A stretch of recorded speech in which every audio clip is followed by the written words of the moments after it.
If an outfit's not interesting in shape, then it must be interesting in color. And if an outfit's not interesting in color, then it must be interesting in texture. And if an outfit is not interesting in texture, well, then it has to be interesting in shape. This is a quote I found on Instagram months ago from someone who doesn't just slap on a tank top and straight leg jeans and call it a day. But hey, I look good in it. So good, I dress Sue in the same thing. And I actually want to focus on one of their points, specifically the whole shape part of the outfit. Because, you know, an outfit and hairstyle can really change a person's profile. Which is to say, when I choose to wear my winter hat and my parka, I'm actually appropriating the look from Kyle from South Park. And honestly, I should be canceled for that. Hi, I'm Kit, and today I'm going to be ranting about my least favorite character design rule, silhouette. So without further ado, get yourself something to drink, something to do, and let's get started on this video. Now, my whole interest in this started from, you guessed it, VTube Twitter. VTube Twitter is a mess, and everyone's always fighting and screaming at each other, and I think I hate it. I might like it, but I think I mostly just hate it. Guys. But, you know, gives me something to rant about, so content for you, so good, I guess. This whole drama started because there was a VTuber, Small Lola, who revealed her new model. And upon further inspection, it looked familiar. Specifically, its silhouette looked strikingly similar to a more popular VTuber known as Shy Lily. Now, Lola did try to point out all the differences in her costume versus Lily's, such as different accessories, different color choices, but a lot of people were saying, those aren't enough to set you apart from her, you're clearly copying her. And they got this because when you blacked out their profiles, they were pretty similar, I'll say that. And having a distinct silhouette is one of the first things they'll tell you when designing your VTuber. You want to make sure of that, because that's good character design, having a recognizable silhouette. And I, for one, freaking hated this. The whole drama was so stupid in my opinion. I think most of the hate she got was not deserved at all. You can say, hey, you're copying, hey, probably shouldn't do that, but like, people were getting really aggressive about it. I think currently Small Lola is taking a break, you know, stepping back, reassessing everything, probably redoing her model. And I get it, all the hate she got flacked her way. I would definitely take a break too. And I even at some point understand all the critiques. There were a lot of people who were very friendly, just being like, hey, if you wanted that same concept but you wanted to look more different, these are things you could do. I think that was helpful. I think being like, you're a rip-off artist and you're copying her voice and you're trying to copy her brand, you're trying to ride off her success, I think that was a little mean.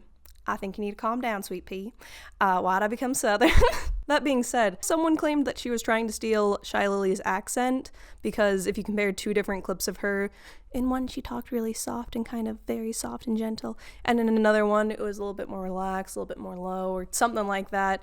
And then Lola mentioned that, no, that's just the difference of comfort. And I'm going to lean more towards her than just trying to steal an accent, because I slip into stealing accents sometimes, and it's never intentional.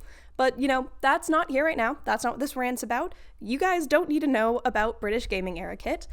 That's for another time, if I'm feeling spicy. What today's rant's about is how much I hated people just talking about pure black silhouettes. Specifically in regards to VTuber models. Look, I get it's important, but hear me out. Because everyone acts like it's super easy to have a very distinctive profile. However, if you're going to go with that more generic style, the very blurry shaded, generic anime style, you know what I'm talking about. I'm gonna throw some examples on the screen. If you're using one of those styles, you're gonna get screwed in the long run. Especially if you're poor and you can't afford, you know, base models with a whole bunch of very unique, what are they called?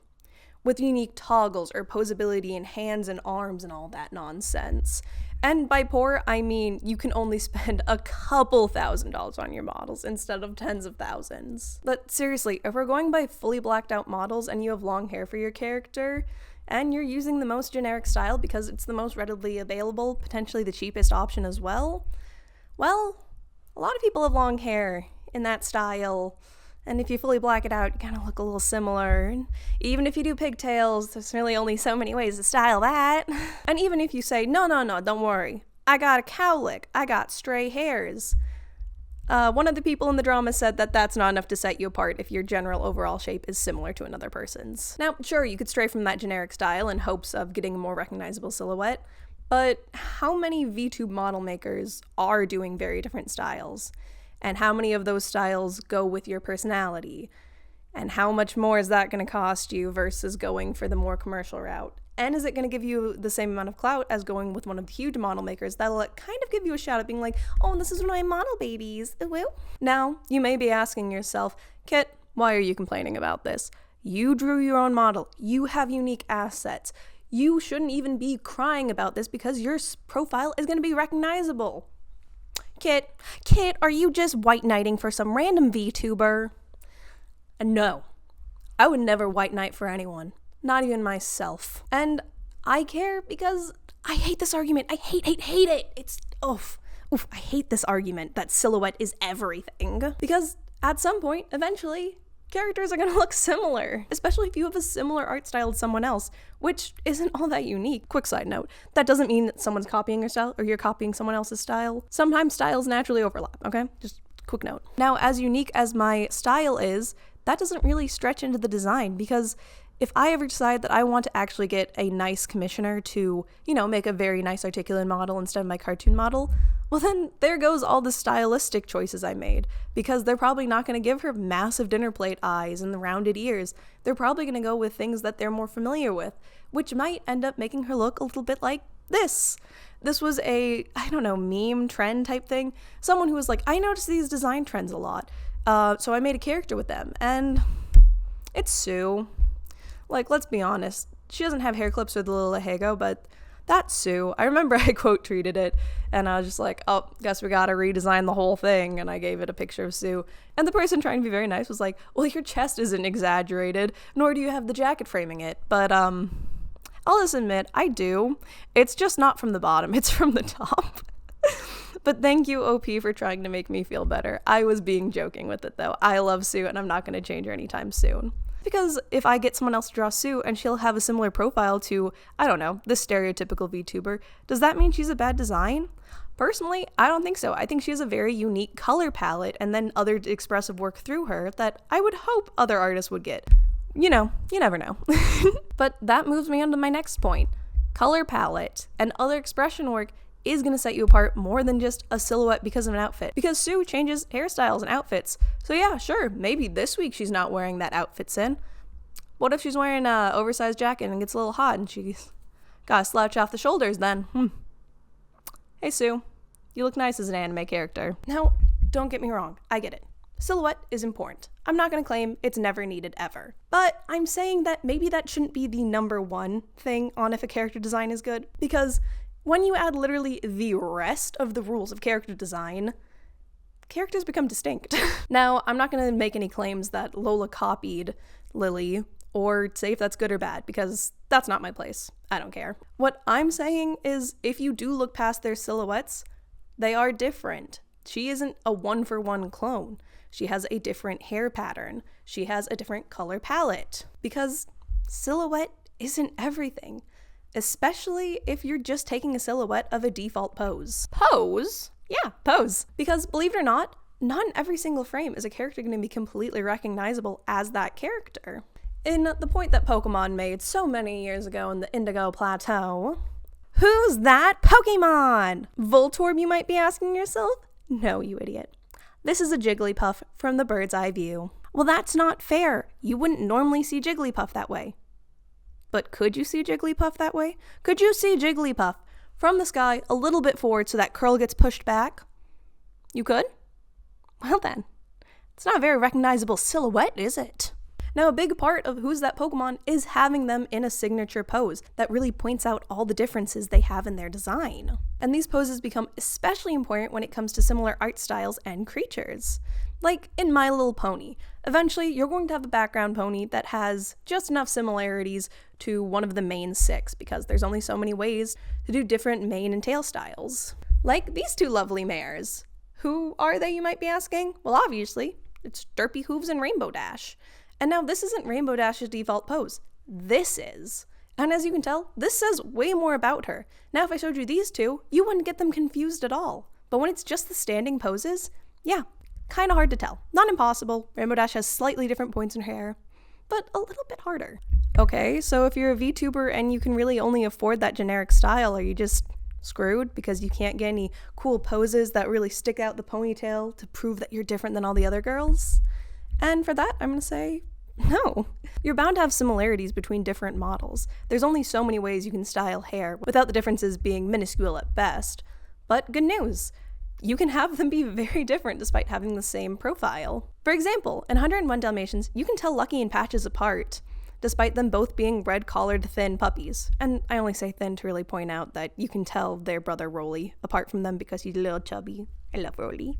And it's because they do have different spot patterns. They have very different reactions. You're more likely to see Patches having a grumpy face than Lucky. And also, think about Gen 5. Back when the Pokemon Company only released the silhouettes of the stars instead of their full colored things, we got so many fake concept designs of those Pokemon. And yeah, they have the same silhouette and same shape, but these are worlds apart. I would never confuse them. But a clean silhouette is one of the rules of good character design. That's what everyone tells me. First off, very bold of you to come to me and say that there is a set list of rules that applies to all art that quantifies if it's good or bad. Look, I went to art school. I understand the elements of design. Sometimes you can break them. Sometimes. But second, fine. I'll accept it. We can look at the profiles. But can we please look at contrast profiles versus full black profiles? Because if you get a profile and you just separate the lights and the darks to white and black, you're going to see way better shape language. Because a character with long white hair and pale skin is going to look different than a character with long black hair and pale skin. And a great example of this would be furries. I know, stay with me here. There are only so many animals in this world to choose from, and even less so for mammalian creatures, which furries typically tend to be. There are some reptiles, some birds, but by and by, it's mostly mammals. And in that, it's mostly wolves, foxes, and cats. So eventually, you're going to run into someone who probably has a very similar, if not the exact same silhouette as you, and maybe even have the same color palette. But fur pattern can really make a difference. For a visual representation, here are two blacked out silhouettes of hyenas I drew. No, I am not a furry. Stay with me. And yeah, same profile. However, if I highlight the lightest and darkest parts of each of them and, oh, that's different. You can tell them apart. They got different fur patterns. And that's just brightest and darkest shades. Once I actually add some color to them, and oh my gosh, these guys aren't even the same. They're very different. Also, some art styles don't really lend themselves that well to having very distinctive silhouettes. The more realistic or less cartoony you go, you're gonna have less wild variation between characters. And yeah, hair and clothing can set a character apart. However, unless you have your character posed every single time to show off their distinct styling, eventually you're gonna have someone who looks blobby. Now, maybe I'm just being such a big fuss spot about this, because I know my silhouette work and my stuff isn't that great. I like very close and layered posing. I like fluffy hair, I like baggy sleeves. But despite that, I don't think you'd get any of my characters confused for one another, with the exception of Kit, Sua, and Nei, because they are all siblings, they are all meant to look very similar to one another. And yeah, maybe their silhouettes aren't the best, and maybe eventually I'm going to draw two characters that do have a very similar silhouette. But I think my use of color and contrast within these characters is what's going to set them apart from one another, especially since my characters are prone to changing hairstyles and outfits, thus changing what their profile would look like, but not changing the contrast levels, face hair and outfits, and overall color palettes. I like to keep them semi-mono dual tones.